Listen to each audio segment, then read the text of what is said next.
വിയറ്റ്നാമിലും ഇന്ത്യയിലും യുഎഇയിലുമായി ചിത്രീകരിച്ച ഒരു ഹ്രസ്വചിത്രം പ്രദർശനത്തിന് ഒരുങ്ങുകയാണ്.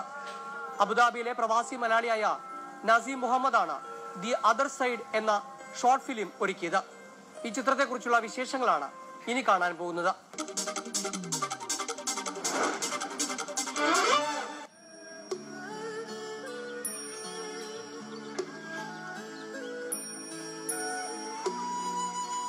യാത്രകൾ ഇഷ്ടപ്പെടുന്ന ഇന്ത്യൻ ഫോട്ടോഗ്രാഫറും വിയറ്റ്നാമിൽ നിന്നുള്ള ടൂർ ഗൈഡും തമ്മിലുള്ള സ്നേഹബന്ധമാണ് ദ അതർ സൈഡ് എന്ന ഹ്രസ്വചിത്രം സംസാരിക്കുന്നത്. ഏറെ നാളായി അബുദാബിയിൽ ട്രാവൽ മേഖലയിൽ ജോലി ചെയ്യുന്ന നാസിം മുഹമ്മദാണ് ചിത്രത്തിന്റെ സംവിധായകനും നായക കഥാപാത്രവും. 70% ചിത്രീകരിച്ചിരിക്കുന്നത് വിയറ്റ്നാമിലാണ്. ഇവിടെയുള്ള സംഭവങ്ങളുടെ സംഭാഷണങ്ങൾ ഇംഗ്ലീഷിലാണ്. ബാക്കി ഭാഗം കേരളത്തിലും അബുദാബിയിലുമായാണ് ചിത്രീകരിച്ചിരിക്കുന്നത്. പ്രൊജക്ടിനെ കുറിച്ച് ഞാൻ ചിന്തിച്ചു തന്നെ ഇതിന്റെ ഷൂട്ടിംഗ് തുടങ്ങുന്ന ഒരാഴ്ച മുമ്പ് മാത്രമാണ്. വിയറ്റ്നാമിലേക്കുള്ള യാത്ര കൺഫേം ആയപ്പോൾ എന്തായാലും അവിടം വരെ പോകുന്നു.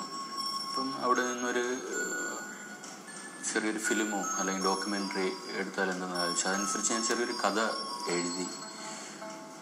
എഴുതി വായിച്ചു നോക്കിയപ്പം കുഴപ്പമില്ല. പിറ്റേന്ന് അതൊന്ന് ഡെവലപ്പ് ചെയ്തെടുത്തപ്പോഴത്തേക്ക് നന്നായി തോന്നി.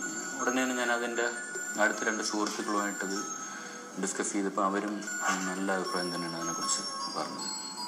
നാസിമിന്റെ സുഹൃത്തായ ഡെൽഫിൻ ജോർജാണ് ദ അതർ സൈഡ് സാക്ഷാത്കരിക്കാൻ പണം മുടക്കിയത്. 23 മിനിറ്റ് ദൈർഘ്യമുള്ള ചിത്രത്തിൽ വിയറ്റ്നാമിലെ ഗൈഡായി വേഷമിടുന്നത് പാംവു ന്യൂവാണ്. മലയാളം, ഇംഗ്ലീഷ്, വിയറ്റ്നാമീസ് എന്നീ 3 ഭാഷകളിലായാണ് ഈ ഹ്രസ്വചിത്രം പ്രേക്ഷകർക്ക് മുന്നിലെത്തുന്നത്. വിയറ്റ്നാം എന്ന രാജ്യത്തിന്റെ ദൃശ്യവിരുന്നു കൂടിയാണ് ദ അതർ സൈഡ്. നിരവധി ഡോക്യുമെന്ററികളും ഫിക്ഷനുകളും ഒരുക്കിയിട്ടുള്ള നാസിമിന്റെ ആദ്യ ഷോർട്ട് ഫിലിം സംരംഭമാണിത്. യാത്രകൾ ഇഷ്ടപ്പെട്ടിരുന്ന നാസിമിന് വിയറ്റ്നാമിലേക്ക് ഒരു യാത്ര തരപ്പെട്ടപ്പോഴാണ് ഇത്തരമൊരു വിഷയം മനസ്സിൽ ഉടലെടുത്തത്. പുതുമുഖങ്ങളുടെ വലിയൊരു നിര തന്നെയുണ്ട് ചിത്രത്തിൽ. ഏതെങ്കിലും ചാനലുകളിലും അതേ തുടർന്ന് യൂട്യൂബിലും ചിത്രം പ്രദർശിപ്പിക്കാനുള്ള ശ്രമത്തിലാണ് നാസിം അടക്കമുള്ള അണിയറക്കാർ.